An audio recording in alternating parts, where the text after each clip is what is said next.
주님 것을 내 것이라고 고집하며 살아왔네. 주님 것을 내 것이라고 고집하며 살아왔네. 금은보와 자녀들까지 주님 것을 내 것이라. 아버지여 철없는 종을 용서하여 주옵소서. 맡긴 사명 맡긴 재물을 주를 위해 쓰렵니다. 전하님은 내 것이라고 주의 일을 멀리 했네. 주신이다 주님이시여 쓰시니다 주님이다. 아버지여 불충한 종을 용서하여 주옵소서. 세상 유혹 다 멀리하고 주의 일만 하렵니다. 주님 사랑 받기만 하고 감사할 줄 몰랐었네. 주님 말씀 듣기만 하고 실행하지 못했었네. 아버지여 연약한 종을 용서하여 주옵소서. 주님 명령 순종하면서 주를 위해 살렵니다. 아멘. 기도하겠습니다. 은혜로우신 아버지 감사합니다. 오늘 시간에도 우리를 사랑하셔서 훈련의 장소로 인도하시고 영성적 물질관계 수직종합할 수 있도록 은혜 주셔서 감사합니다. 우리가 이미 다 배울 말씀이지만 다시 한번 정리정돈해서 우리가 아직도 되어지지 않는 부분이 있다면 고쳐가고 아버지 변화되어져가는 우리가 될 수 있도록 도와주옵소서. 강의 실용을 주님께 맡깁니다. 성령에서 붙으시고 운행해 주옵소서. 예수님의 이름으로 감사하며 기도합나이다. 아멘. 예, 이 시간에는 우리 훈련과정 교재 157페이지와 그 나눠주신 유인물을 보시면서 같이 보도록 하겠습니다. 자, 우리가 영성을 형성하는 데 있어서 크게 4기둥이 있다고 그랬죠. 첫 기둥은 영성적 성령의 구원사역이라고 그랬어요. 성령의 구원사역은 우리의 영혼 안에서 이루어진 일인데요, 우리의 죽었던 영혼을 거듭나게 하고 중생케 하신 그 성령께서 우리의 영혼을 훈련시켜서 성장 성숙시켜요. 그래서 예수님처럼 살 수 있도록 만들어주는 그 부분이 성령의 구원사역이라고 보시면 돼요. 그 다음에 성령의 은사사역은 뭐냐, 우리가 예수 그리스도를 믿었어도 우리가 육체가 하나님의 말씀에 순종하지 않아. 그죠? 하나님의 말씀대로 살 수가 없어요. 그래서 하나님께서는 우리 육체에다가 은사와 능력을 덧입혀 주셔서 하나님의 말씀대로 살 수 있도록 만들어 주신다. 이게 성령의 은사사역인 거예요. 그래서 은사사역을 통해서 우리가 신령한 집을 건축하게 되고 이제 하나님과 동행하는 삶이 가능하게 되어져. 그 다음에 세 번째가 오늘 영성적 물질관계예요. 자, 세상을 살아가면서 물질 없이 우리가 못 살잖아요. 여러분, 물질 없이 살아요, 못 살아요? 예, 살 수 있다고 하면 내가 물질 다 뺏을 거라고.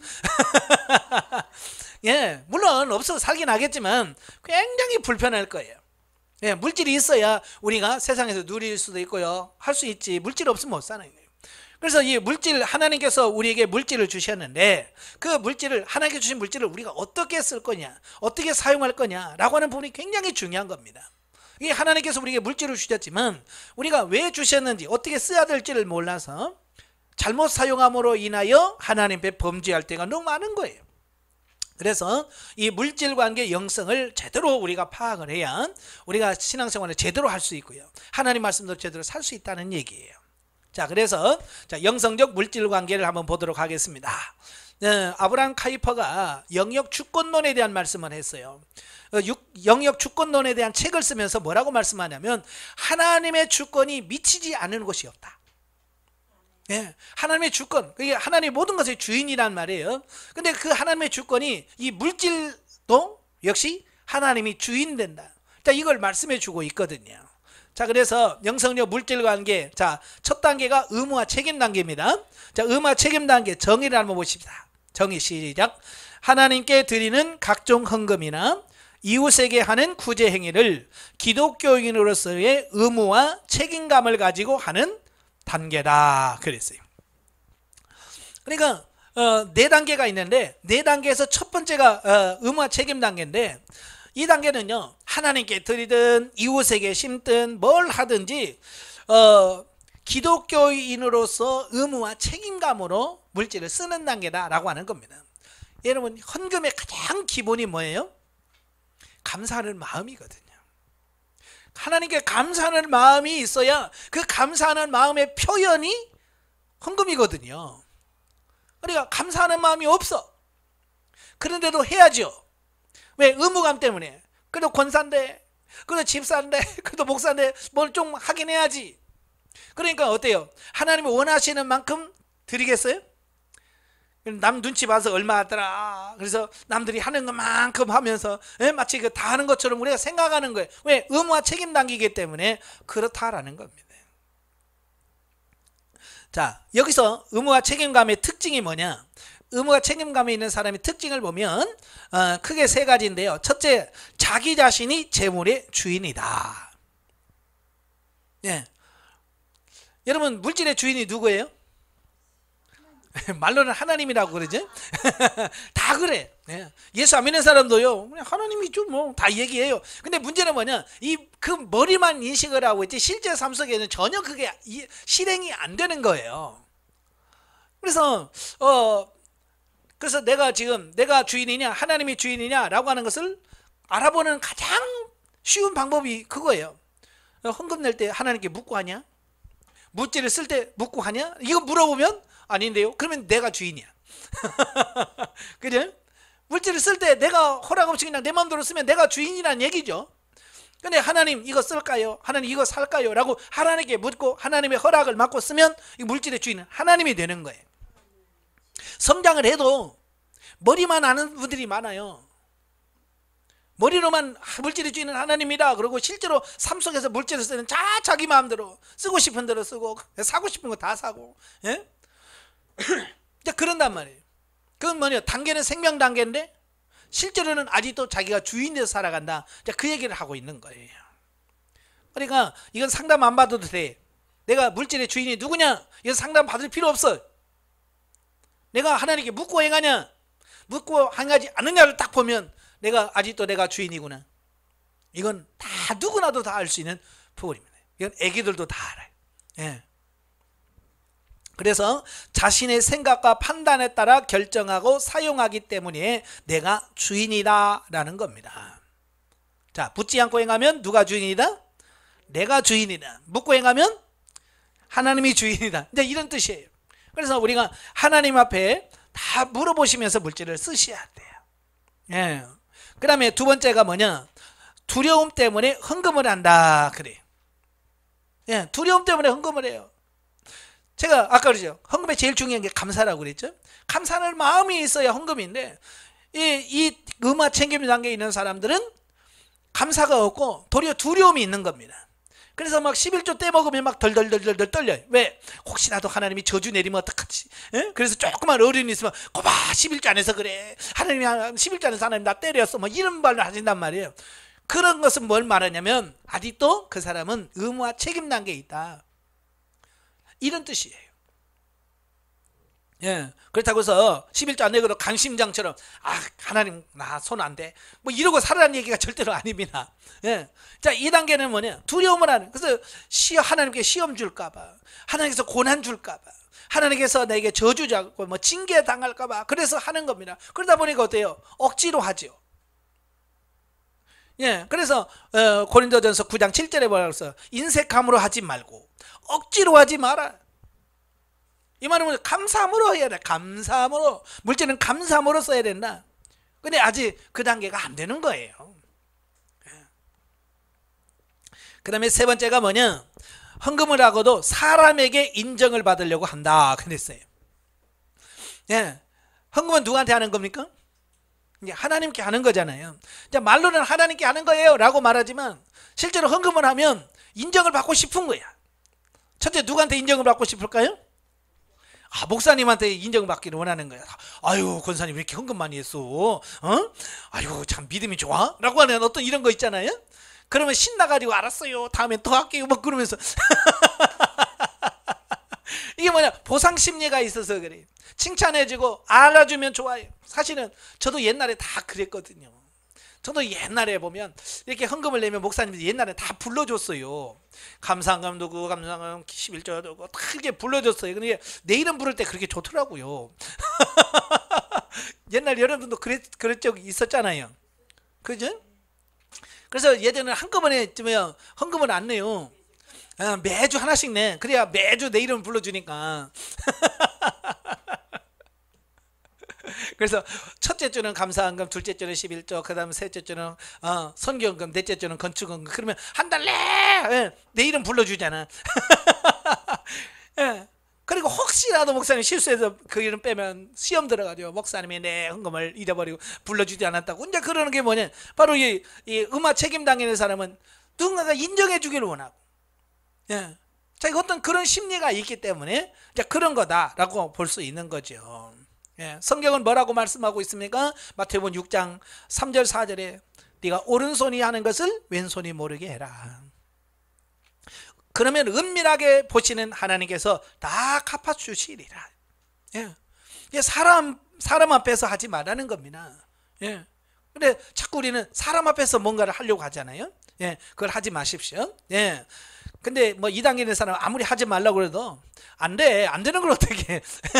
그게 뭐 하고 싶다 그래서 되는 게 아니고 그냥 저절로 돼요. 왜? 그 수준이니까.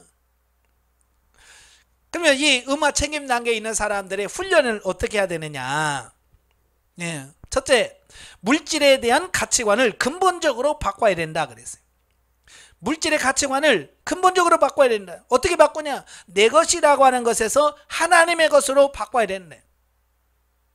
근데 아까도 말한 것처럼 이게 내 맘대로 되냐고요. 내가 바꿔야지 한다고 되는 게 아니란 말이에요. 이건 훈련을 통해서만 바꿔야지. 그래서 하나님께서는 계속해서 우리에게 심을 것을 강조해요. 심어라, 여기다 해라, 저기다 해라, 여기 도와라. 그래서 하나님께서 항상 계속해서 우리에게 심을 것을 말씀해 주셔요. 그래서 그런 심는 행위를 하다 보면 물질의 주인 내가 아니지 하나님이지 라고 하는 그런 심는 과정을 통해서 우리의 사고 가치관이 내 것에서 하나님의 것으로 바뀌어지는 것을 보게 됩니다. 예. 그래서 저도 이제 영성훈련 처음 받고 입문과정이라고 그죠? 예. 입문과정 하고 나서 그 강의 들으면서 주정헌금도 하나님께 묻고 한다. 나는 목사였지만 그때 당시 목사였어요. 근데 지금까지 목사였지만 한 번도 뭐 헌금할 때 하나님께 묻고 한다는 말을 들어본 적이 없었어요. 예, 여러분도 뭐 들어본 적 있으셔요? 그냥 많이 하면 좋다. 네? 많이 해라. 뭐 그 정도는 들어서도 하나님께 묻고 하라는 말은 못 들었거든요. 근데 하나님께 묻고 하라는 거예요. 주정헌금도 그냥 내지 말고 하나님께 묻고 하라는 거예요. 그래서 제가 와가지고 하나님, 뭐 헌금도 묻고 하라는데요. 주정헌금 얼마예요? 제가 하나님 앞에 그냥 물었어요. 그러니까 눈을 감고 하나님 얼마예요? 그러니까 10,000원짜리가 왔다 갔다 해요. 파란 배추잎이 왔다 갔다 해요. 그때 제가 하나님께서 10,000원 하라는가 보구나 라고 인식을 했어요. 그래서 그 다음 주부터 주정헌금을 10,000원으로 하기 시작했어요. 자, 이렇게 실천하는 게 중요한 겁니다. 사실은 제가 강의 시간에 말씀드렸지만 그때 제 형편은 10,000원도 아니고 1,000원도 할 형편이 안 됐어요. 왜냐면 개척교회 하면서 뭐 사례비를 받아야 뭐 돈이 남지. 주일날 이렇게 헌금 들어오면 그거 싹 모아서 그중에 모아가지고 이건 이제 월세 내야 되니까 월세 탁 모아놓고 그다음에 전기세 내야 되고 수도세 내야 되고 뭐 이런 거 빼고 뭐냐면 내가 먹을 게 없어요. 내 사례비가 없는 거예요. 그러니까 주일날 1,000원도 헌금할 돈이 없는 상황이에요. 그래서 주일날 아침 되면 호주머니 뒤지는 게 일이었다니까요. 양복 주머니 바지 다 뒤져. 왜? 혹시라도 내가 쓰고 남은 거 있나. 그래서 어쩔 때는 50원도 내고. 왜? 그게 전부야. 내가 남아있는 교회 재산 중에 제일 다 남은 게 50원이야. 어쩔 때는 20원도 있고요. 심지어 그것도 없어서 못 들을 때가 있었어요. 네. 나는 그 정도 하면 나는 이게 통과된 줄 알았거든요. 네, 근데 하나님께서 그게 아니더라고요. 그건 없어서 못 낸 거지. 네가 다 내고 싶어서 물질의 가치관이 바뀌어서 내는 게 아니라는 거예요. 그래서 하나님께서 10,000원을 하라는 거예요. 그러니까 걱정이 탁 되죠. 왜? 지금 1,000원도 낼 형편이 안 되는데 10,000원을 한다? 네, 그게 이해가 안 되는 거예요. 그래도 하나님께서 보여주시는 아멘, 내가 오늘부터요 주는 건 10,000원 하겠습니다 하고 하나님께서 서원을 하고 약속을 하고 헌금 봉투에다가 10,000원 딱 해서 작정을 했어요. 근데 신기한 것은 그 주부터 10,000원이 꽁꽁 남더라는 얘기예요. 그런 걸 보면서 이게 내 맘대로 되는 게 아니구나. 하나님께서 주시면 주는구나. 그래서 이제 물질의 주인이 그렇게 서서히 바뀌기 시작하는 겁니다. 그래서 이 심는 행위가 그래서 중요한 거예요. 그래서 여러분도 하나님, 주님 어떻게 할까요? 어떻게 쓰기를 원하십니까? 라고 하나님께 항상 물어서 주님께서 말씀하신 대로 심으시고 순종하시길 바래요. 많고 적음이 중요한 게 아니에요. 그래서 하나님께 항상 묻고 하는 것이 중요해요. 그 다음에 저희 집에 교회에 그 도와달라는 분들이 그렇게 많았어요. 그때가 IMF 터진 97년도 12월인가요? 그때 11월에 IMF가 터지고 그 다음에 바로 제가 2월부터 영성훈련 받았거든요. 그때는 도와달라는 사람이 얼마나 많은지 몰라요. 그 전에는 뭐 장애인이라든지 정말 나이 많이 드신 분이 와서 좀 도와주세요. 그런데 IMF 하고 나서는요, 뭐 20대, 30대 막 다 와가지고 도와달라고, 그런 많아요. 하루에도 막 7명, 8명씩 들어오고 막 그래요. 지금 나도 지금 살기 어려운데 와서 달라고 그래. 그때 아까운 생각이 드는 거야. 근데 하나님 어떻게 할까요? 그러니까 심어라. 내가 너에게 밭을 보냈느니라. 원래 농부가 밭으로 가야 되잖아요, 심으려면. 근데 제가 워낙 안 가니까 하나님 밭을 보내. 그래서 막 그분들이 그렇게 도와달라고 와. 그래서 하나님 어떻게 할까요? 그래서 뭐 1,000원 주라 그러면 1,000원 주고, 2,000원 주라면 2,000원 주고, 5,000원 주라면 5,000원 주고, 어쨌든 네 신발 줘라 그러면 신발 주고, 겉옷을 주라 그러면 겉옷 주고, 그러면서 순종하면서 이게 점점점 이렇게 바뀌어지는 겁니다. 그러면서도 이게 아직 이게 정리가 안 됐죠. 그래서 제가 하나님께 그래, 하나님 나 먹을 것도 없는데요, 나 쓸 것도 없는데 꼭 이게 심어야 돼요. 내가 하나님께 원망하는 기도도 많이 했어요, 그때. 근데 주님께서 뭐라고 말씀하시냐면, 네가 가난하니까 심어야 되는 거예요. 부자는 심지 않아도 집에 쌓아둔 게 많아서 먹을 것이 많다는 거야. 그러나 너는 지금 당장 이걸 심지 않으면 네가 먹을 게 없어진다는 겁니다. 그래서 그걸 심어야 거둔다는 겁니다. 그래서 굶으면서까지 심어요. 어느 날은 어느 분이 와서 도와달라는 겁니다. 1,000원만 달래. 그래서 제가 그랬죠. 1,000원 없습니다. 그러면 100원만이라도 달래. 1,000원도 없다니까 100원만이라도 달래. 그래서 죄송한데 나 지금 100원짜리도 없고 10원짜리 하나도 없다. 그러니까 그분이 뭐라고 그래요? 그럼 밥이라도 줘요. 그래서 제가 그랬죠. 지금 쌀이 떨어진 지 며칠 됐으니 밥도 못 먹고 있다. 내가 그랬어요. 그러니까 그분이 아이씨, 그러더니 내가 라면 사올 테니까 같이 먹어요. 나는 이래봬도 거지가 사온 라면 끓여 먹은 사람이야. 그러더니 앞에 슈퍼 가가지고 라면 3개 사왔어요. 그래서 같이 끓여 먹었어요. 거지가 나보다 돈 많더라고. 예. 그런 과정을 하나님께서 훈련의 과정으로, 만약에 그 과정이 지금까지 계속 했다면 저도 못 왔을 거예요. 근데 그 훈련 과정이니까. 그러면서 계속 하나님께 말씀하신 게 뭐냐면, 물질의 주인이 누구냐? 예? 하나님이죠. 그래, 그러면 심어. 하루는 어느 분이 와서 저한테 하얀 봉투를 주고 가셔요. 그래, 이렇게 열어보니까 20만 원이 들었어요. 20만 원은 엄청 큰 거예요, 저한테는. 예? 그래서 와, 이제 좀 살만하겠네 라고 해서, 하나님 어디다 쓸까요? 그랬더니 제가 아는 목사님을 딱 생각나게 하시면서, 그 목사한테 심어라. 그럼 주지를 말든지. 언제 줄 때는 언제고 또 심으라고 그래. 아이고 참. 에? 차라리 못 들었으면 괜찮은데 들었으니까 안 갈 수도 없고. 그래서 목사님한테 전화해서, 목사님 어떻게 가야 돼요? 그러니까 몇 번 버스 타고 어디서 내리라고 해서 그렇게 해서 찾아갔어요. 찾아갔는데요, 아니, 우리 교회보다 더 좋은 거예요. 우리 교회는 30평인데 그 집은, 교회는 60평이야. 교회도 좋고요, 시설도 좋아요. 그래서 교회에서 만나서 이런저런 얘기하다가, 아유, 사택으로 가지요. 그래서 갔더니, 아유, 바로 옆에 빌라 2층에 사택까지 얻었어. 우리는 교회 한 칸 막아가지고 거기서 지하에서 살고 있는데, 거기는 사택이 따로 있더라고. 그러니까 사택에 가서 가니까 또 사모님이, 아이고 목사님 오셨네, 귀한 분 오셨네. 그래서 과일 대접해야지. 그래서 냉장고를 여는데 냉장 꽉 찼어, 과일이. 그때 제 머리가 얼마나 복잡했겠어요. 하나님 분명히 심으라고 해서 갔는데, 나보다 못 살고 그러면 심고 오잖아요. 근데 나보다 교회도 좋고, 사택도 있지, 냉장고를 먹을 게 꽉꽉 찼어요. 우리는 김치통 몇 개밖에 없는데, 그리고 산에 약수터에서 떠온 물통밖에 없는데, 다른 건 없고. 근데 거기에 막 과일이 꽉꽉 찼어요. 그때 막 머리가 복잡한 거야. 하나님, 이거 심어야 돼요, 뭐라 해야 돼요?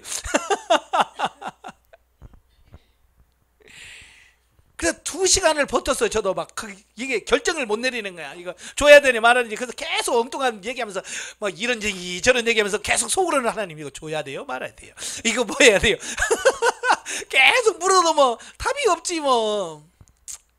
그래서 마지막에 이제 더 이상 할 얘기도 없고, 그래서 저 갈게요. 그러면서 제가 이제 꺼내가지고 상 놓으면서, 하나님의 심으시래요 하고 탁 놓고 이제 나오는데요, 얼마나 뒤통수가 부끄럽고요. 그 참 그렇더라고요. 예. 그분이 나한테 뭐라 그럴 것 같아. 왜냐면 그분은 우리 교회에 와봐서 우리 교회 형편을 잘 알잖아요. 예? 우리 교회가 그분보다 훨씬 더 못하다는 걸 알고 있는데, 그런 못 사는 목사가 와가지고 돈 주고 가니 그분이 뭐라고 하겠어요? 사실은 뭐라고 안 했겠죠. 근데 제가 속으로만 제가, 예? 그래서 막 부끄러워가지고 가요 그러고 막 뛰어나왔어요. 나오면서 막 성질이 버럭버럭 나요. 하나님한테 화가 나는 거예요. 하나님, 나한테, 나보다 가난한 사람한테 심으라면 내가 더 심겠죠. 근데 나보다 가보니까 나보다 부자는 왜 심으라고 그래요? 막 씩씩거리면서 버스 타고 오면서 막 열받아가지고 부그럭부그럭 해서 와가지고 교회 와가지고 또 강대상에 떠가지고, 하나님 그럴 수 있습니까? 그러면서 하나님 막 따졌지. 그래서 주님께서 저에게 말씀하셨어요. 야, 물질의 주인이 누구냐? 하나님이. 야, 너 그 돈 누가 줬어? 하나님이요. 그 돈 갖다 주라고 한 게 누구냐? 하나님이죠. 그러면 너는 갖다 주면 됐지. 왜 그래 말이 많아. 그러면서 제가, 야, 택배기사가 그 집 잘 사니 못 사니 따지더냐. 그죠? 그냥 택배기사는 그냥 그 집에서 배달이 됐으면 그 집에다 갖다 주면 돼. 그렇잖아요. 그래서 택배 그 배달 사고에 대한 주님께서 말씀해 주시는 거야. 만약에 예를 들은 거예요. 부잣집에 쌀 배달을 갔어요, 택배기사가. 가서 딱 보니까 이 집은 너무 잘 살아. 근데 옆집에 보니까 너무 가난해. 그래 택배기사가, 이 집은 쌀 없어도 되겠네. 그래서 가난한 집에다 쌀 갖다 줘버려. 그러면 돼, 안 돼? 이게 배달 사고인 거예요. 그러니까 택배기사는 그 집이 잘 사냐 못 사느냐 이걸 따지지 말고 그냥 가서 택배입니다 하고 주면 끝나는 거예요. 사실 제가 그런 거거든요. 저는 그냥 배달만 해서, 예, 하나님 심부름 왔어요 하고 주고 오면 되는데, 내가 그걸 막 평가하는 거예요. 나보다 잘 사니 못 사니 막 그러면서 그것 때문에 막, 예? 몇 시간 동안 부글부글 끓고 여기 속에서 갈등했던 거거든요. 그러지 말라는 거예요. 물질의 주인은 하나님이래. 너는 순종만 하면 돼. 아마 여러분도 그런 고민들 많이 할 거예요. 나보다 잘 사는 형제, 때로는 하나님 밥 사주라고 할 때 있어요. 그러면 우리는 고민할 겁니다. 나보다 잘 사는데, 예? 나보다 월급도 훨씬 많은 잘 사는데 내가 왜 밥을 사줘? 잘 사는 사람이 사줘야지. 어떤 그런 생각들이 내 안에 들어올 수 있다 그 말이에요. 그건 뭐냐? 하나님의 말씀에 순종하기보다는 육신의 생각, 아직도 물질의 주인은 나라고 하는 어떤 그런 생각이 바뀌지 않아서 그런 거예요. 그러니까 그 사람이 잘 살든 못 살든 뭐 익든 없든 상관없어요. 하나님께서 심으라 그러면 심는 거예요. 왜 그렇게 하느냐? 나의 가치관을 바꾸려고 하는 거지. 그 부자에게 밥 한 그릇 사준다고 해서 그분이 뭐가 되겠어요? 결국은 뭐냐? 나 훈련하는 차원에서 하나님께서 시키시는 거예요. 그러니까 우리가 할 수 있는 것은 뭐예요? 순종하는 거예요. 순종. 아시겠죠? 따지지 마세요. 묻지도 마시고 따지지 마시고 하나님께서 말씀하시면 아멘 하고 가는 거예요. 아마 여러분 택배 시켰을 때 그 집 잘 살아요? 못 살아요? 택배 기사가 전화 와요? 안 와요? 안 와요. 그 집 주소가 맞아요? 이 전화는 와도 그 집 필요해요? 안 필요해요? 안 물어봐요. 그냥 그 집에다 그냥 갖다만 주는 거예요. 이게 오늘날 우리가 해야 할 일이에요. 잘 사냐 못 사냐 따지지 마세요. 하나님께서 밥을 사라 그러면 아멘 하고 사는 거고요. 심어라 그러면 심는 거고요. 자, 그 다음에 두 번째가 뭐냐? 부귀 영화를 쫓는 탐심을 버려야 된다. 예, 우리는 이게 잘 살고 싶어한 그 마음이 이 안에 있어요. 그죠? 여러분 가난하게 살고 싶은 사람 있어요 없어요? 안 돼서 가난하게 사는 것 뿐이지 가난하고 살고 싶어서 가난해지는 건 아니거든요. 그래서 우리의 목표는 거의 다 잘 사는 거예요. 근데 오직 거기다 목표를 두다 보니까 예? 오직 마음이 다 거기에 빼앗기는 겁니다. 그래서 우리는 물질이란 욕심보다도 영적인 성장에다가 더 초점을 맞추고 가야 된다. 아시겠죠? 자, 그 다음에 세 번째, 적극적으로 실천하는 삶을 살아야 된다. 예. 실천하셔야 돼. 알고만 넘어가면 안 돼. 계속 심는 훈련을 하셔야 돼. 그래서 2단계 때는요, 정말 하나님께서 많은 걸 심으라고 하셨어요. 정말로. 그래서 저는 심다 보니까요, 월세가 6개월까지 밀렸다니까요. 왜? 뭐 돈은 없지. 있는 돈이란 월세 내려고 딱 모아놓은 것밖에 없지. 그러니까 그걸로 심어버리니까 월세 낼 돈이 없는 거예요. 그래서 6개월 동안 쭉 밀렸어요. 예? 저는 남에게 빚지고 못 사는 성격이거든요. 근데 하나님께서 그걸 고치시려고 계속 하시고, 진리 단계 들어왔을 때 하나님께서 하루아침에 그걸 해결해 주시는 이런 부분을 보게 돼. 자, 물질은 심는 씨앗과 같다. 씨앗을 심어야 거둠이 있듯이 물질도 심어야 풍성한 거둠이 있다. 네, 이제 물질은 씨앗의 비유를 들어서 이해를 하셔야 돼요. 씨앗은 심으면 그냥 하나만 돌려주지 않더라고요. 예. 엊그저께도 며칠 전에 그 강낭콩 완두콩 따면서 그 형수님이랑 쭉 이야기하면서 참 하나 심었는데 이렇게 많이 얻는다고. 그죠? 그 알갱이에 그 하나 심었는데 거기서 수백 알을 거두는 거야. 예? 그러니까 농부들은 그 농사지면서 아이고 하나 심었는데 이렇게 수백 알을 얻었네. 그래서 그 기쁨을 아는 거예요. 심는 기쁨, 거두는 기쁨을 하나님께서 맛보게 하신 거예요. 자, 네 번째, 물질에 많고 적음에 구애받지 않고 최선을 다하여 심어야 한다. 예, 달란트 비유해서 설명하잖아요. 난 5달란트 받았네, 나는 3달란트 받았네, 뭐 2달란트 받았네, 이거 따지지 말고 5달란트 받았으면 충실하게 일해서 5달란트 남기면 되는 거고, 2달란트 받았으면 충실히 해서 남기면 되는 거고, 1달란트 받은 자도 받은 게 문제가 아니잖아요. 왜 그 1달란트 받은 사람이 저주를 받아요? 땅에 묻어둬 놓고 안 사용해서 그렇잖아요. 만약에 1달란트 받은 사람이 최선을 다해서 또 2달란트를 남겼으면 똑같이 칭찬할 거야. 네가 작은 일에 충성했으니 내가 큰 걸로 맡기겠다. 안 하니까 그래요. 5달란트 받아도 만약에 5달란트 받아가지고 땅에 묻어놓아서 그러면 똑같이 저주받을 거예요. 이 게으르고 악한 종아 그럴 거예요. 그게 얼마 받았느냐가 중요한 게 아니라 얼마나 하나님의 뜻대로 충성되이 그 물질을 썼느냐라고 하는 부분이 중요하다는 사실이에요. 그러니까 보통 보면 나도 가난한데 나도 못 사는 주제에 뭐 이러면서 우리 자꾸 그거에 매여서 안 한단 말이에요. 더 하셔야 돼. 아까도 말한 것처럼 가난할수록 더 심어야 된다. 그래서 이제 자꾸 묻고 심는 훈련을 계속 하십시오. 예, 물질을 자꾸 묻고 심으셔야 돼. 자, 심고 거두는 법칙에서 봤을 때 이 의무화 책임 단계는 어찌 보면 심는 것보다 먹는 데 더 관심을 갖고 있는 단계다. 자, 그렇게 보시면 돼요. 그래서 먹는 것이 뭔데요? 일단 내 입 채우는 게 문제예요. 애기니까. 어린아이들 보세요. 남 생각해 안 해요? 잘 안 해요. 집으로 먼저 들어가는 거예요. 마찬가지로 이 의무화 책임 단계는 자기를 먼저 생각하는 그런 단계다라고 보시면 되겠습니다. 자, 두 번째 단계는 실용 단계입니다. 실용 단계 교재는 163페이지 보시면 실용 단계가 나옵니다. 실용 단계 그 정의를 보시면, 자, 헌금을 함으로 말미암아 하나님으로부터 물질적인 복을 받는 것을 경험하게 되면서 복을 받는 것이 목적이 되어 열심을 내어 헌금하고 구제를 하는 단계다 그랬어요. 자, 하나님께서 아까 물질을 심는 것은 씨앗을 심는 것 같다고 그랬잖아요. 그러니까 농부들이 그 거두는 재미를 알면 그냥 힘들어도 막 심어요. 왜? 그렇게 힘들어라도 심어놔야 거기서 거둔다는 걸 아니까 심는 겁니다. 우리가 물질도 마찬가지예요. 나도 지금 힘들어. 나도 물질이 없어. 그러나 하나님께서 심으라고 심으면 거기서 거둬진다는 것을 알면 어떻게 해요? 이제 그 거둠의 기쁨을 알기 때문에 그 거두는 그 재미에 빠져서 열심히 또 심는다. 네, 바로 이제 그 단계를 실용 단계라고 그럽니다. 그러니까 우리가 맛을 안 보면 모르잖아요. 그러니까 하나님께서는 우리에게 맛을 보도록 하기 위해서 의무화 책임 단계에서부터 내가 하나님 말씀에 순종해서 물질을 심으면 반드시 하나님께서 거기서 거둠을 경험시켜 주셔요. 예. 예를 들어서 10,000원을 심어놓으면 하나님 10,000원만 주는 게 아니라 거기서 막 10만원, 20만원, 막 100만원 줘요. 그런 걸 경험하면 육신은 와 신나는 거야.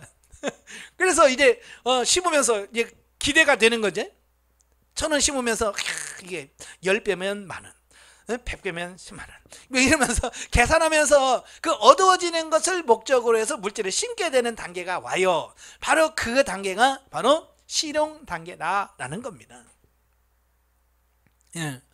그러니까 이런 거예요. 어린 아이들 보면 초등학교 때만 해도 물질에 대해서 그렇게 중요하게 생각 안 해요. 그래서 구정 때 설날 지나고 나서 엄마한테 돈 줘라 그러면 세뱃돈 받은 거 다 주잖아요. 왜? 아직 돈의 맛을 몰라서 그래요. 근데 중학교 정도 되면 어때요? 왜 줘요? 왜 내 건데 왜 줘요? 그래요. 그게 엄마가 그러잖아요. 야, 좀 빌려줘. 너 나한테 5만원 빌려주면 내가 너 며칠 있다가 6만원 줄게. 그러잖아요. 자, 그러면 알았어요 하고 빌려주잖아요. 며칠 후에 정말로 10,000원 보태서 6만원 주면은 이제 뭐요? 우와 신난다. 그래서 다음부터 엄마 뭐 돈 쓸 일 없어? 그러잖아. 왜? 돈이 불어나는 재미를 맛을 봤단 말이에요. 그러니까 돈 달라고도 안 했는데 뭐 빌려줄 때 뭐 돈 쓸 일 없어요? 뭐 이러면서 하는 것이잖아요. 이건 자기 육신의 이익을 위해서 그렇게 하는 것처럼 이 헌금도 마찬가지예요. 하나님께서 이렇게 심으면 거기서 거두시는 것을 경험케 해주시니까 이제 뭐요? 하나님 앞에서 이제 하나님 뭐 어떻게 심을 데 없어요? 근데 이런 거죠. 이제 하나님께 이제 물어보고 어떤 이런 것을 하는 단계가 실용 단계다라고 보는 겁니다. 자, 그러면서 특징을 보면 첫째, 물질이 하나님께로부터 왔다는 사실을 깨닫게 된다. 이런 많은 경험들을 통해서 우리 사고가 가치관이 바뀌어지는 겁니다. 아, 물질은 내가 버는 게 아니고 하나님께서 주시는 거구나. 의무화 책임되는 뭐예요? 내가 버는 건데요. 그러잖아요.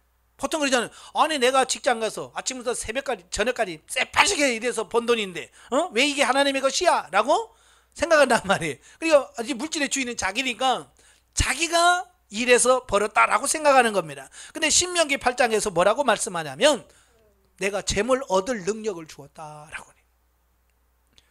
그러니까 내가 잘해서 버는 게 아니라 하나님께서 그렇게 재물을 얻을 수 있는 능력을 주었다는 겁니다. 아시겠죠? 아마 여러분 아파서 누워보면 누워있는데 월급 탁탁 들어와요? 안 들어와요.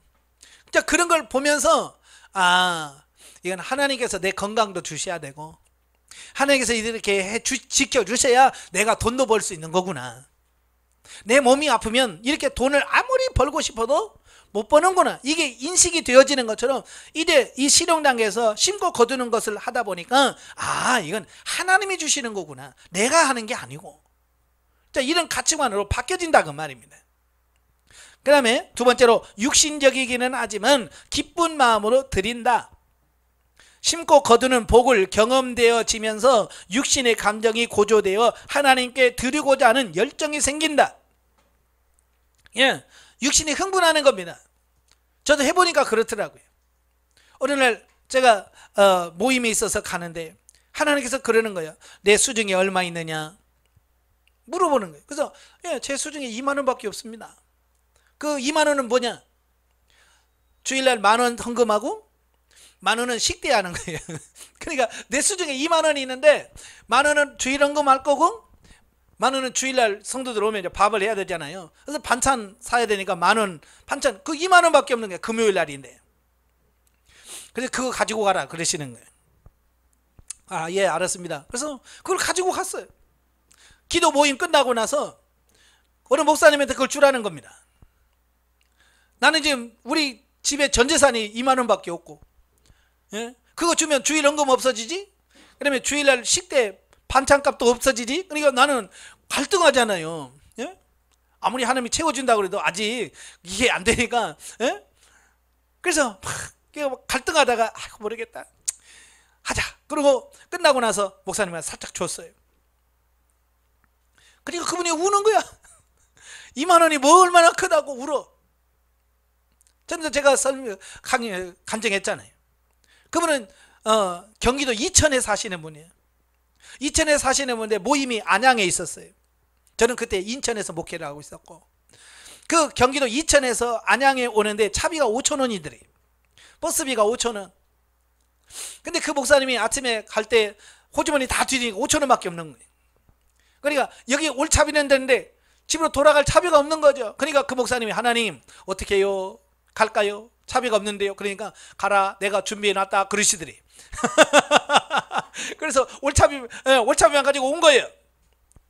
그래서 기도 모임 다 끝나고 이제 다 끝났는데 아무도 줄 생각을 안 하잖아요.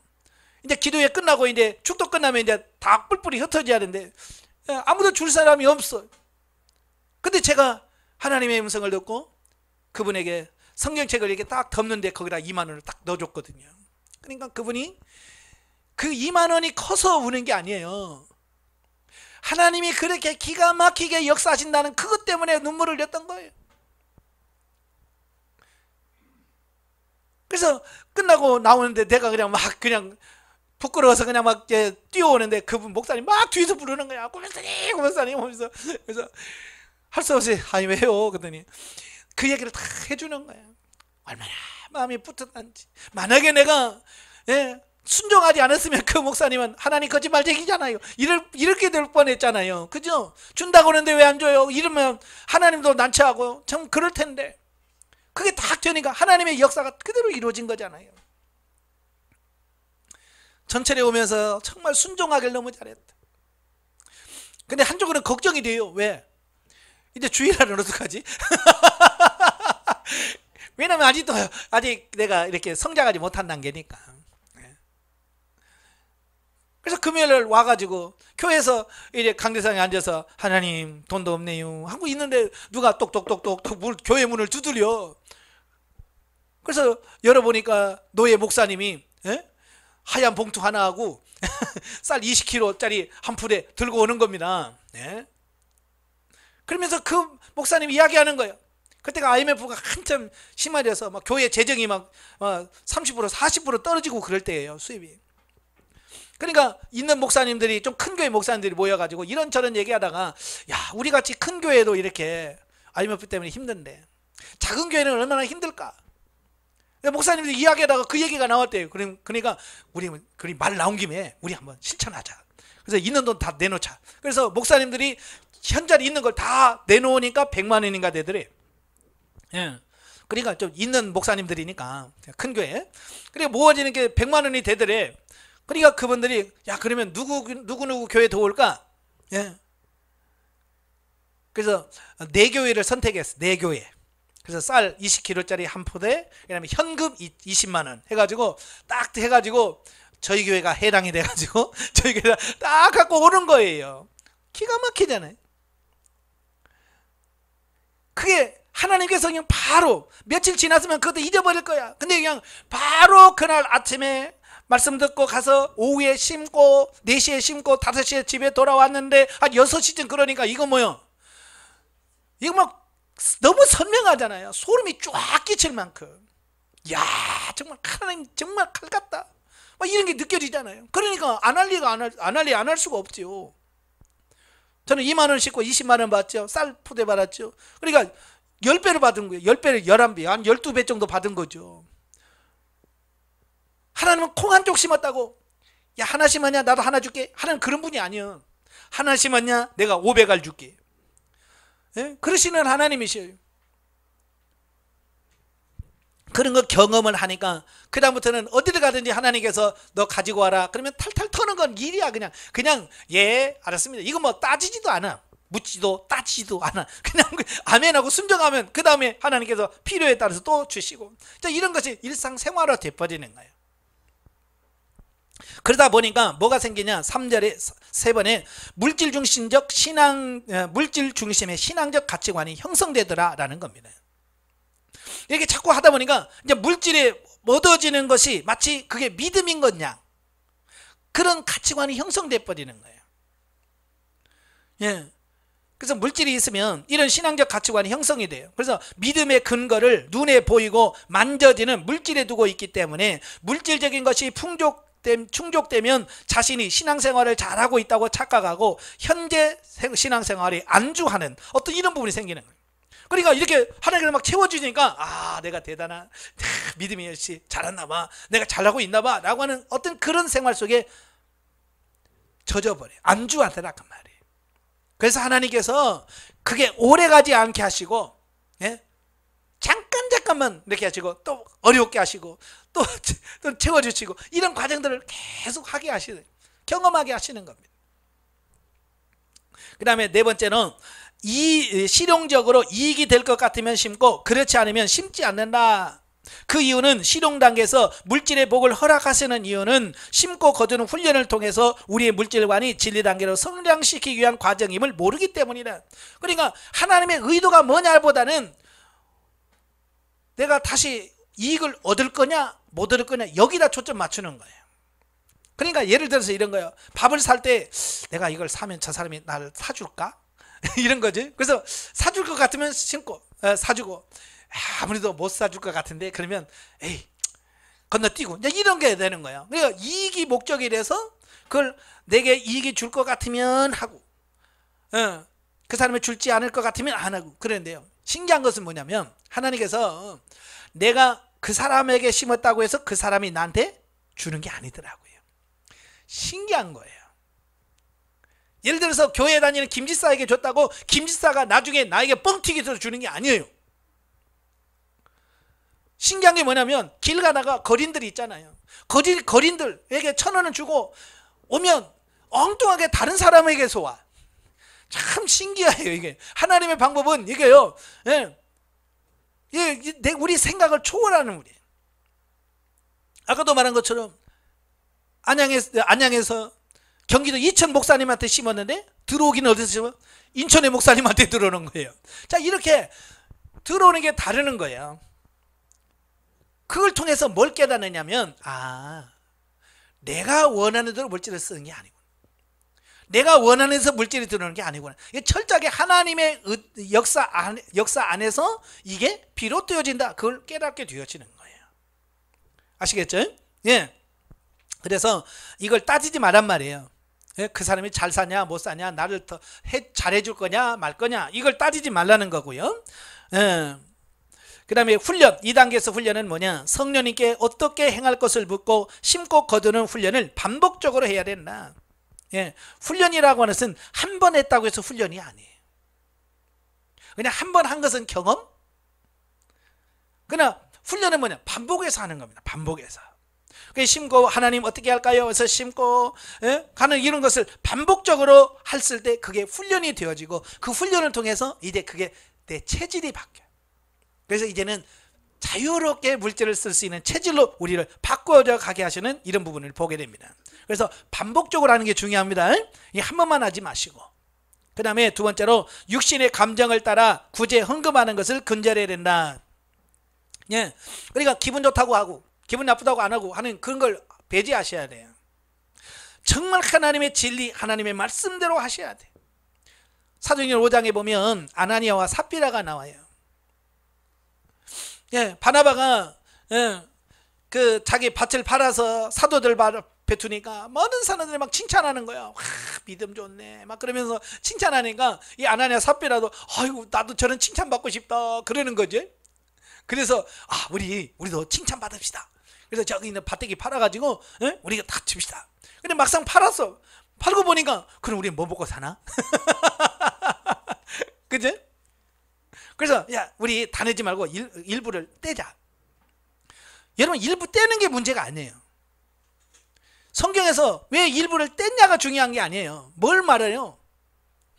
그 사도분의 발 앞에 갖다 놓고 뭐라고 그래요? 이게 답니다 그랬어요. 이게 전부입니다. 만약에 예를 들어서 내가 이 밭을 팔았는데요 1억 주더라고요. 그래서 내가 1억에서 나 먹고 살려고 5천만 원 떼고요 5천만 원 드립니다. 그러면 이건 칭찬 받을 거예요. 근데 그 반밖에 안 내냐? 그 말 들을까 봐. 바나바는 다 냈거든요. 그러니까 우리도 다 냈다고 해야 칭찬이 더 많이 올 거 아니에요. 그렇잖아요. 그러니까 베드로가 그러냐 이게 전부냐. 예 전부입니다 그러잖아요. 속이잖아요. 그래서 왜 너 성령을 속이냐. 그러니까 착 좋은 일 했다가 망한 사람이 아나니아와 삽비라예요. 그러니까 감정적으로 하면 안 돼요. 철저하게 하나님의 말씀에 따라서 묻고 주님 어떻게 하기를 원하십니까? 그래서 말씀에 따라서 순종하는 그런 훈련을 하셔야 된다 그 말입니다. 자, 그래서 신용 단계는 심고 거둠의 법칙에 있어서 이제 심는 것에 관심을 갖긴 하지만 아직도 먹는 것에 더 관심이 간다. 그러니까 음악 책임자는 먹는 게만 관심이 있다면 이제 시동 단계는 심는 것도 관심이 있지만 그래도 아직 먹는 것에 더 관심이 있다. 자, 그 수준으로 보시면 되고요. 그 다음에 이제 세 번째 단계가 진리 단계죠. 169페이지입니다. 169페이지에 보시면 진리 단계가 나와요. 네, 진리 단계가 나오는데요. 진리 단계 한번 정의를 한번 보십시다. 네, 진리 단계 정의를 보시면 심고 거두는 단계, 물질에 대한 가치관이 하나님이 주신 일용할 양식과 심을 씨앗으로 구분되어지면서 소유의 개념이 내 것에서 하나님의 것으로 확신되어지고 진리로 심어 의의 열매로 거두기 시작하는 단계다. 그랬어요. 예, 이제 진리 단계 정도 오면 진리 단계에서는 이제 심고 거둠을 이제 경험하면서 이제 어느 단계까지 오냐면 어떤 물질이 있을 때 이거 얼마를 심을 것이고 얼마를 먹을 것이다. 이게 먹을 것과 심을 것을 구분할 수 있는 능력이 생긴다라는 겁니다. 그러니까 어릴 때는 그게 우리도 그렇잖아요. 지 입에 맞으면 다 먹어버리잖아요. 그죠? 그냥 조금 성장을 하면 우리 집 식구가 몇 명이니까 얘가 딱 뜨면 한 개씩 먹으면 되겠네. 2개씩 먹으면 되겠네. 이렇게 해서 자기 걸 먹잖아요. 근데 그게 안 되면 맛있네? 그 나머지 식구 생각해요 안 해요? 안 하잖아요. 다 먹어 치워버리는 거죠. 그래서 누가 다 먹었어? 내가 다 먹었는데요. 그러잖아요. 예, 지만 생각하는 거예요. 근데 진리 단계는 성장해야 하니까 어때요? 이제 분별이 되는 거예요. 내가 얼마를 먹을 것이고 얼마를 심을 것인가 라고 하는 부분에 대해서 이제 기준이 이렇게 생긴다라고 하는 겁니다. 그래서 특징을 보면 심고 거두는 법칙을 알게 된다. 이제 심고 거두는 법칙을 이해하게 돼요. 이거구나 라고 거기에서 분명하게 인식을 하게 되고 깨달아지는 어떤 그런 단계라고 보시면 돼요. 그래서 하나님께서 우리에게 심을 것과 먹을 것을 주시는 하나님. 그러니까 여러분에게 어떤 물질이 들어오면 반드시 거기는 두 가지가 있다는 얘기예요. 심을 것과 먹을 것. 예, 그래서 농사 짓는 농부들은요, 항상 농사를 지고 딱 추수를 하면 제일 먼저 하는 게 뭐냐, 씨앗을 따로 구분해 놓는 겁니다. 예, 따로 이건 씨앗에서 딱 해놓고 그건 손대지 않아요. 그건 먹지 않아요. 심지어 굶어 죽어도 그건 손 안 댑니다. 왜? 굶는다고 그걸 먹어버리면 앞으로 영원히 죽어. 이제 살 소망이 없는 거예요. 그러나 그 씨앗이 있으면 뭐예요? 지금은 굶어도 저걸 심어서 나중에 열매를 맺으면 우리가 살 수 있어. 그러니까 어때요? 쫄쫄 굶고 초근 모피라고 해서 풀뿌리 캐먹고 나무 뭐 껍질 벗겨서 먹어도 씨앗은 안 먹는 거야. 왜? 그걸 먹어버리는 순간 이제 끝나는 거예요. 그래서 옛날에는 씨앗은 목숨같이 여겼어요. 예, 목숨같이 여겼어요. 그래서 전쟁을 놔도 전쟁에서 어떻게든 먹는 양식은 빼앗겨도 씨앗은 안 뺏기려고 막 땅에 묻어놓고 막 그러면서 그걸 지켰던 거예요. 그래서 지금 우리가 지금 이렇게 사는 거예요. 만약에 옛날에 그 뭐 중국이나 일본에 씨앗까지 다 뺏겼다면 우리 지금 없잖아요. 예, 다 지켰기 때문에 지금 먹고 사는 거예요. 여러분도 씨앗을 지키시길 바래요. 아시겠죠? 자, 두 번째, 아직도 육신의 이기적 요소가 남아있어 사망에 이르기도 한다. 그러니까 다 된 것 같지만 진리 단계는 아직도 처리되지 못한 부분이 있고요. 육신이 아직도 많이 남아있어요. 자, 그래서 그 이기적인 욕심 때문에 그 하나님의 말씀에 순종하지 못해서 실패하는 경우도 종종 있다라고 하는 것을 보게 됩니다. 저도 이제 진리 단계 들어갔을 때 실패한 것이 참 그거예요. 어느 분이 저한테 20만 원을 줬어요. 그래서 이제 하나님 어떻게 쓸까요? 근데 누구한테 심으라는 거예요. 근데 나는 지금 당장 지금 20만 원 쓸 때가 있어요. 예, 전기세도 밀리고 막 뭐 낼 게 많아. 하나님은 이걸 누구한테 심으라고 그러는데 나는 쓸 때가 있고. 그래서 하나님께 물으려다가 물으면 또 이거 갖다 주라고 하겠지. 왜냐면 벌써 나는 알고 있잖아요. 돈 딱 생기면 이거 심을 거구나. 이거 아는데 물어보면 분명히 하나님께서 이거를 그렇게 하라고 할 것 같아. 그러니까 안 묻는 거야. 그래, 여러분들 이제 눈치채면요, 묻지 않고 행하더라. 안 묻고 행해요. 왜? 눈치가 뻔해가지고 아니까. 예. 그래서 저도 이제 20만 원을 하나님께 묻지 않고 심어야 되는데 내가 급하다고 써버렸어요. 그랬더니 나중에 50만 원 구멍이 뻥 뚫리는 거야. 나는 그것만 메꾸면 될 줄 알았더니 더 큰 문제가 생겨.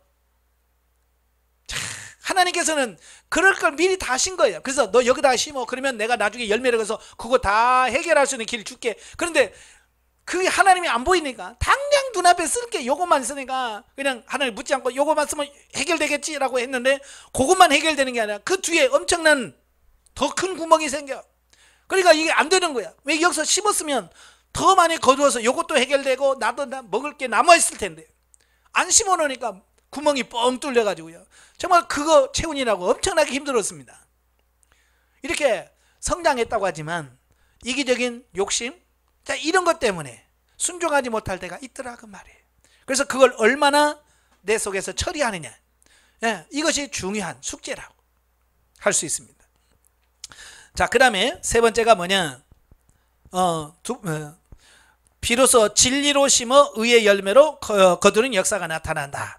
그래서 진리로 심는다라고 하는 것은 은사를 활용해서 하나님께 묻고 성령의 지도인들을 따라서 물질을 사용하는 것을 말합니다. 그러니까 이제는 하나님 음성을 듣잖아요. 그러니까 하나님 어떻게 할까요? 라고 해서 이제 진리적으로 물질을 심을 수 있는 단계가 왔다라고 보시면 되고요. 그 다음에 이제껏 심은 것이 영혼을 위한 것이었음을 깨닫는다. 우리는 그렇죠. 돈하고 영적인 거하고 무슨 상관이 있을까? 예. 그래서 헌금, 교회에서 헌금 얘기하면 이거 또 돈 얘기하는구나, 또 헌금 돈 내라는 얘기구나, 이렇게 받아들이는 거예요. 이게 뭐냐, 헌금을 자꾸 물질에만 한계된다고 생각하기 때문에 그래요. 근데 성경은 뭐냐? 물질은 영과 관계가 있어요. 그러니까 결국 하나님께서 우리에게 물질을 심으라고 말씀하신 이유는 하나님이 돈이 필요해서가 아니고 우리의 영혼을 성장시키시고 변화시키기 위해서 하나님께서 물질을 원하시는 거예요. 결국 이런 훈련은 결국 저와 여러분을 영적으로 성숙시키려고 하나님께서 그런 훈련을 시키시는 거다, 그 말이에요. 아시겠죠? 이게 믿어져야 돼요. 그래서 헌금을 하면서도 이게 내 영혼을 위한 거구나.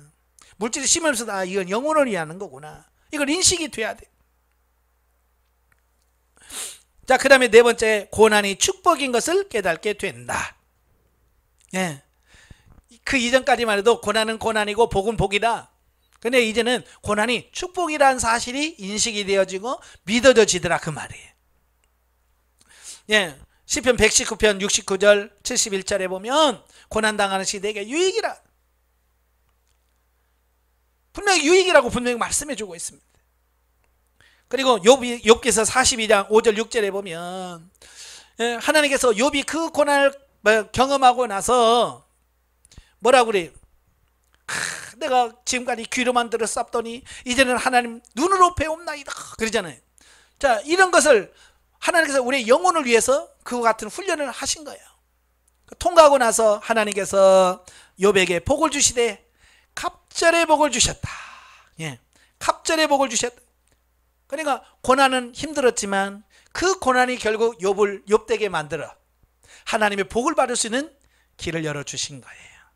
그러니까 욥만 그렇다라고 생각하지 마시고요, 여러분도 똑같아. 아시겠죠? 그래서 고난은 하나님의 축복이 변장된 거다. 그러니까 하나님의 축복이 고난이라는 옷을 입고 와. 아시겠죠? 그러니까 고난으로만 보면 안 돼. 이 고난을 통해서 하나님, 또 이걸 통해서 하나님 나에게 어떻게 은혜를 주시려고 이렇게 하시니까. 그래서 고난을 고난으로만 보지 말고 하나님의 변장된 축복으로 받으시길 바래요. 자, 그 다음에 5번 보면 이제야 심는 재미를 알게 된다. 예, 심고 거두는 이걸 알면 이제 맛을 알아버려요.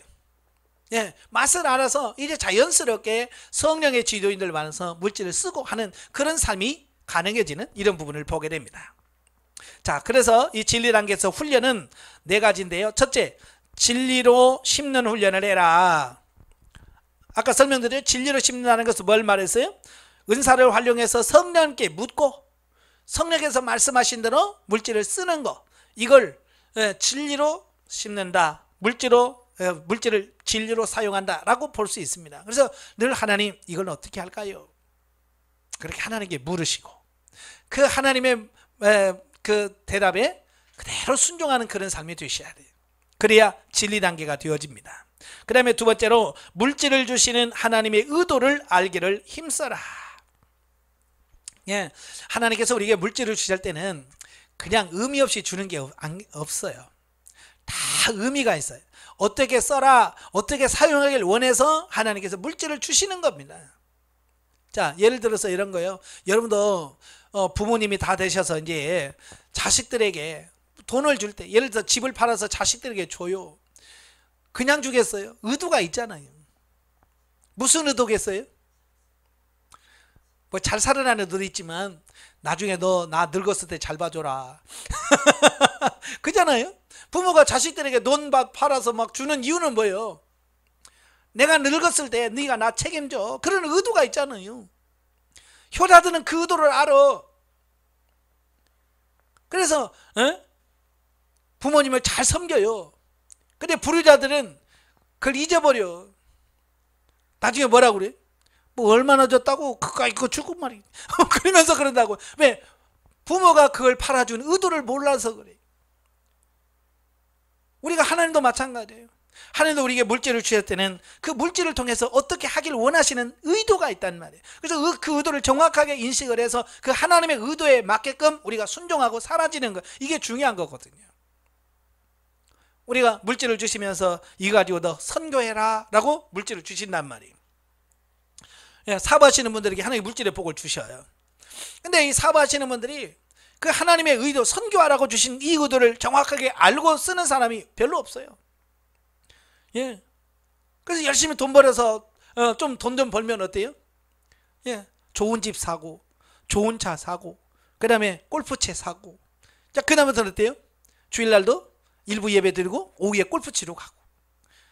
그 처음에만 그래. 나중에는 어때요? 이제 아예 토요일날부터 아예 이제 짐 싸고 가버려.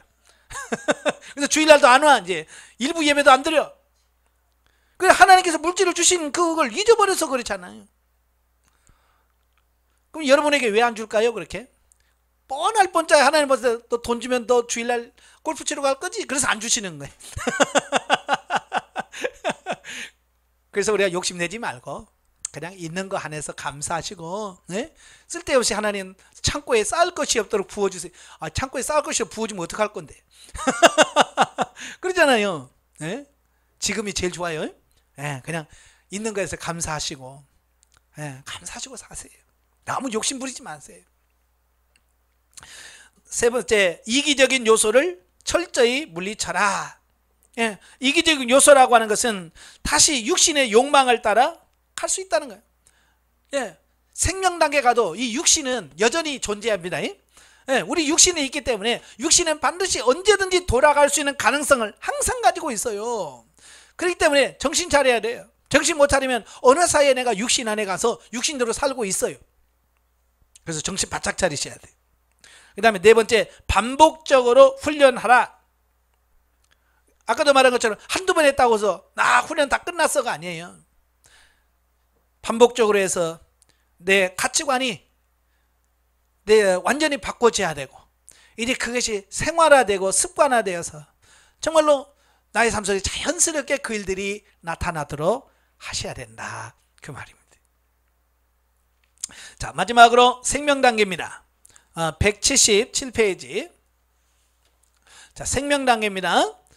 생명단계 정의를 보시면 성도가 신령한 집으로 세워지고 성령님의 지도와 인도를 받아 물질을 심을 때 하늘에는 상급이 쌓이고 이 땅에는 여러 배로 거두게 되는 생명적인 역사가 풍성하게 나타나는 단계다 그랬어요.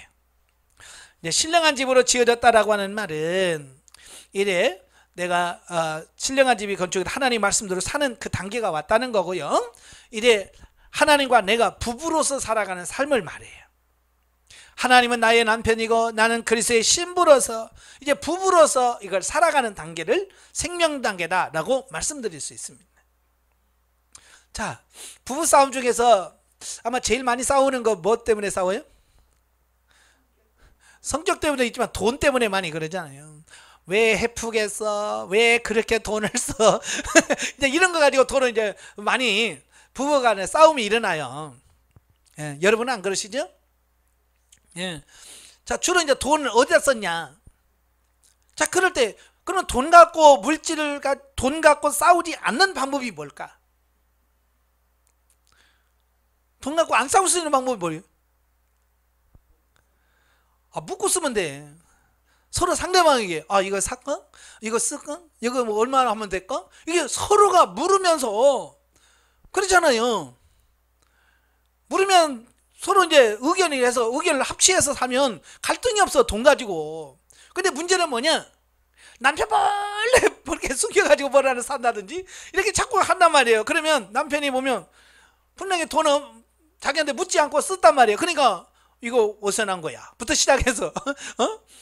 이제 그렇게 되면 뭐가 되냐? 불신이 생기는 거예요. 그래서 물질을 쓸 때는 공정하게, 예, 참 어떤 집을 보면 그냥 서로 이렇게 비밀이 많은지 몰라. 그냥 부인은 부인대로 하지마 우리 신랑 몰라 막 이렇게 쓰고, 또 신랑도 우리 마누라 몰라. 그래서 막 비상금하고 참 그런 집을 보면 참 신기하기도 하고, 왜 그렇게 살 필요 있을까? 굳이 꼭 그렇게 살아야 되나? 예, 그냥 다 그냥 오픈해놓고, 예, 살면 좋잖아요. 그죠? 하나님과 우리 관계도 마찬가지예요. 하나님과 우리 사이 오픈해놓고 살아야지. 그렇잖아요? 그래서 하나님 얼마 쓸까요? 하나님 헌금 얼마 할까요? 하나님 뭐 어떻게 할까요? 그래서 하나님께서 물어서 주님께서 말씀하시면 하나님께서, 예? 거기에 대해서 인정해주고. 자, 그렇잖아요. 그러니까 결혼해서 처음에 이 주머니 누가 차냐 이제 그거 가지고 서로 싸움하잖아요. 그지? 네. 자, 그럴 때 예를 들어서 남편이 처음에는 아내를 못 믿어가지고 야, 통장 같은 거 안 주잖아요. 그런데 쓸 때마다 아내가 어떻게 쓸까요? 뭐 쓸까요? 그래서 참 물어서 차근차근 이렇게 잘 써봐요. 그럼 남편이 이거 맡겨도 되겠네? 그러면 통장하고 도장이랑 다 주잖아요. 왜? 신뢰가 가고 믿으니까. 그럼 왜 안 주겠어요? 못 믿으니까 안 주는 거잖아요. 그렇죠? 그만큼 내가 신뢰를 못 줬다는 얘기예요. 신뢰를. 남편에게. 왜 돈을 안 줘가 아니라 내가 남편에게 그만큼 신뢰를 못 줬다는 얘기거든요. 그래서 적극적으로 남편에게 신뢰를 얻을 수 있도록 하셔야 돼요. 오늘도 하나님과 우리와의 관계도 마찬가지예요. 하나님께서 우리에게 물질의 복을 주고 싶어도 실제로 우리에게 신뢰가 안 가는 거예요. 왜? 돈 주면 어디로 튈지 몰라요. 그러잖아요. 제가 농담으로 그러잖아요. 예? 여러분에게 아마 하나님 100억을 여러분 주면 아마 다음 주에 여기 안 올 거라고. 그 100억 가지고 막 집 사러 돌아다니니까 막 땅 사고 막 다니면 그러니라고 다음 주에 와서 왜 안 나와요? 지금 땅 보러 왔어요. 그러고 돌아다닐 거야. 그러니까 하나님께서 안 주시는 거야. 예? 나는 아닌데요. 한번 기도해봐요. 하나님 나 100억만 줘봐요. 그래서 안 주시면 하나님께서도 이미 우리 신뢰를 잃은 거야 이미. 너는 안 줘도 뻔해. 그래서 안 주시는 거야. 근데 하나님 100억 줘봐요. 그래서 하나님 100억을 떠넘 주면 하나님이 나를 그만큼 신뢰하고 믿는구나. 예. 오늘 기도 한번 해봐요. 정말 하나님이 여러분을 신뢰하나 안 하나.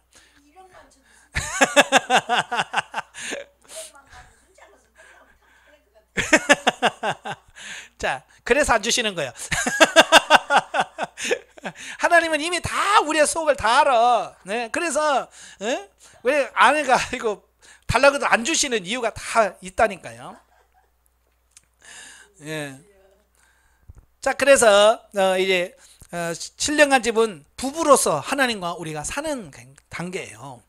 자, 그래서 잘하면 이 땅에서 상급이 되어져요. 잘 쓰면 상급이 보너스가 주어지는 거고요. 그리고 하늘에서 창고에 쌓여지게 되는 단계가 생명 단계다라고 보시면 돼요. 그래서 나중에 여러분이 이 땅에서도 받지만 하나님의 나라 갔을 때 여러분의 상급으로 다 여러분이 다 심었던 것들이 하늘에서 다 그대로 부어져서 하늘에서 누려지는 것이 결정되어진다라는 겁니다. 자, 특징 1. 육신적 차원에서 이익을 초월하여 심을 수 있게 된다. 결과에 관계없이 심을 수 있는 은혜를 입었다는 사실에 감사하고 만족한다. 그러니까 이 생명당에 들어오게 되면 계산을 안 하게 돼요. 계산. 우리 보통 그러지. 네가 얼마짜리 샀으니까 내가 얼마짜리 사줄게. 네가 밥 샀지? 내가 밥 사줄게. 뭐 이러잖아요. 이건 뭐예요? 계산이 됐다는 얘기예요. 이미. 그죠? 그러니까 이 계산이 안 된다는 것은 옛날에 그가 뭘 사줬는지 뭘 해줬는지 내가 그에게 얼마나 해줬는지 이걸 따지지 않는 거예요. 그냥 하나님께서 하나님 네가 심어라. 예. 지난번에 심었는데요. 또 심어요. 그런 계산하는 거야. 이미 따지는 거죠. 그죠? 근데 생명 단계는 안 따지는 거야. 진짜 하나님 앞에.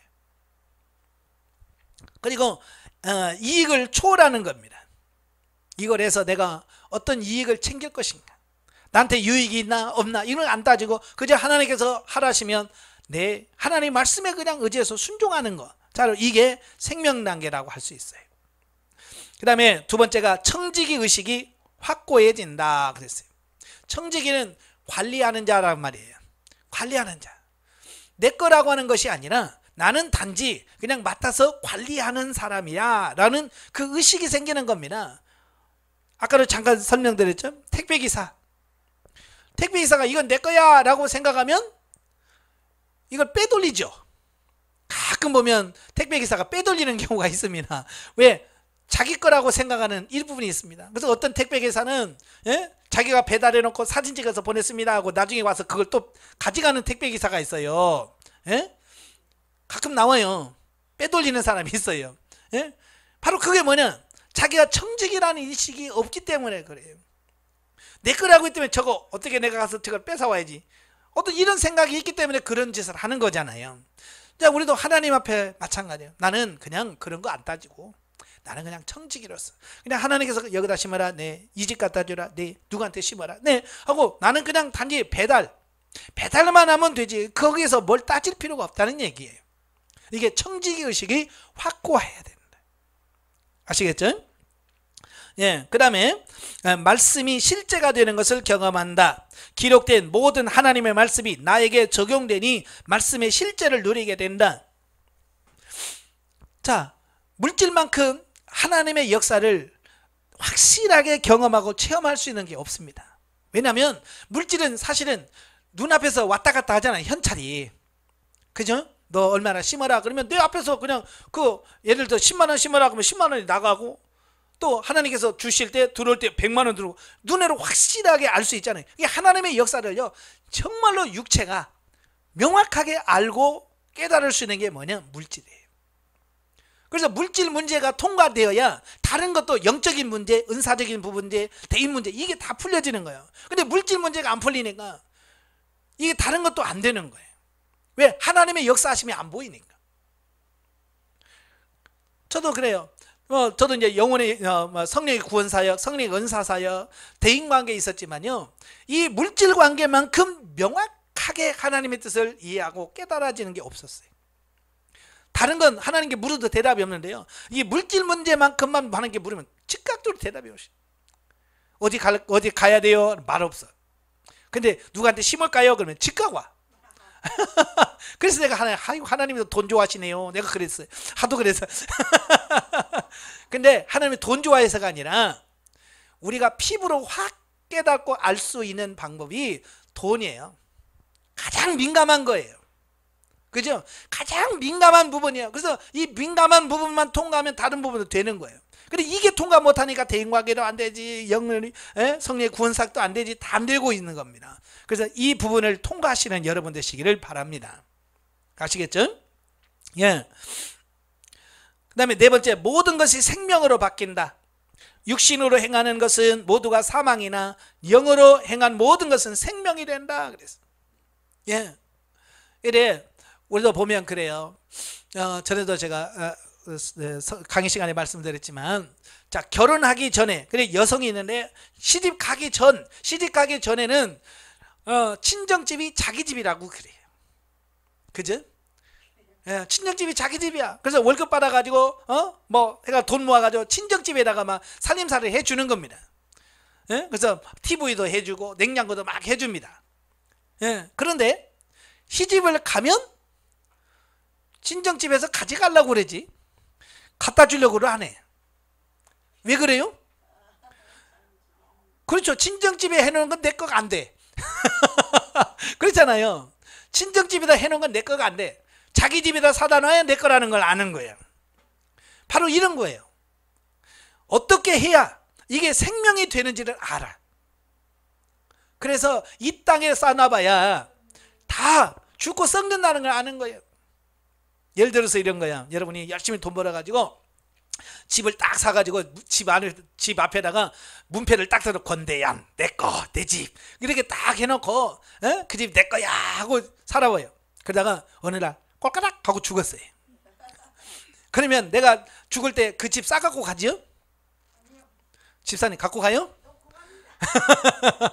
못 갖고 가. 바로 그게 말하는 거예요. 근데 이 세상에서 쌓아둔 거는요, 그러니까 시집 가기 전에 친정집에다 쌓아둔 건요 못 가져가. 나중에 가져갈 수 있는 건 뭐예요? 현찰만 가져가. 그러니까 이 머리가 있는 이 처녀들은요 살림살이를 안 사놔. 다 어디다 넣어놔요? 통장에다 넣어놔. 통장에 넣어놓으면 나중에 다 갖고 갈 수 있어. 근데 막 친정집에다가 막 TV 사놓고 냉장고 사놓고 막 다 사놓은 건 뭐야? 나중에 못 갖고 가. 그러니까 이건 뭐냐? 이 땅에다 쌓아둔 건 하나님의 나라 갈 때 못 갖고 가요. 생명이 된 것만, 내가 하나님의 나라에다가 쌓아둔 것만 갖고 가는 거예요. 이걸 정확하게 아셔야 돼요. 그러니까 우리는 이제 이 땅에서 뭘 쌓아두고 이 땅에서 뭘 막 하고 이게 별로 그렇게 관심이 없어져요. 좋은 집? 그냥 내가 들어가서 편하게 살 수 있으면 그게 집이지 뭐. 차 굴러가면 그냥 차지 뭐. 꼭 벤츠를 사야 되고 BMW 사야 되나 그냥 뭐 굴러다니고 그러면 되지 뭐. 내 형편에 맞춰서. 근데 그렇지 않은 사람들 어때요? 남들 눈을 이기시게 해서 그래도 나 정도 되면 그래도 외제차는 사야지. 그래서 자꾸 좋은 차 사려고 하는 거예요. 땅에 관심이 있기 때문에 그래요. 이제 생명이 된다라고 하는 것은 하나님의 나라에다가 소망을 두고 거기다 초점 맞춰서 산다는 얘기예요. 아시겠죠? 예. 자, 훈련. 2단계 있는 사람의 훈련은 뭐냐? 하나님이 받으시는 향기로운 제물로 드려라. 향기로운 제물이 생명으로 바뀌고 더 풍성히 누리도록 하기 위해서 많은 제물을 주신다. 예, 이게 중요한 거예요. 향기로운 제물이라는 것은 하나님이 받으실 만한 제물을 말합니다. 하나님께서 기뻐 받으시는 제물. 자, 예를 들어서 이런 거예요. 자식이 부모에게 용돈을 주잖아요.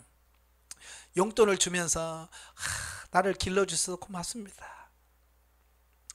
이렇게 해서 사랑합니다 하면서 용돈 주면 부모님이 얼마나 기분 좋겠어요. 그죠? 그리고 그 돈을 쓸 때도 얼마나 편하게 쓰겠어요. 근데 만약에 예를 들어서 딸이나 자식이 와서 용돈 주면서 내가 이거 벌려고 얼마 쎄빠진 줄 알아? 내가 죽을 똥 싸면서 벌어서 쓴 거야. 만약에 그러면서 용돈을 줬다고 칩시다. 부모가 그걸 받을 때 마음이 편하겠어요? 그죠? 그리고 그걸 쓴들 마음이 편하겠어요? 받은들 편하겠어요? 그걸 쓴들 편하겠어요? 아니에요. 우리가 하나님 앞에서도 마찬가지예요. 하나님의 11조 드리면서 하나님 내가요 이거 내려고 쎄 빠지게 일했습니다 내가. 그래서 많지 인심 써주는 것처럼 헌금하면 하나님께서 그걸 받으실 때 어떻게 하겠어요? 생명이 향기로운 제물이라는 것은 그런 식으로 드리면 안 되고 정말 하나님이 정말 받으시도록 하나님 감사해요.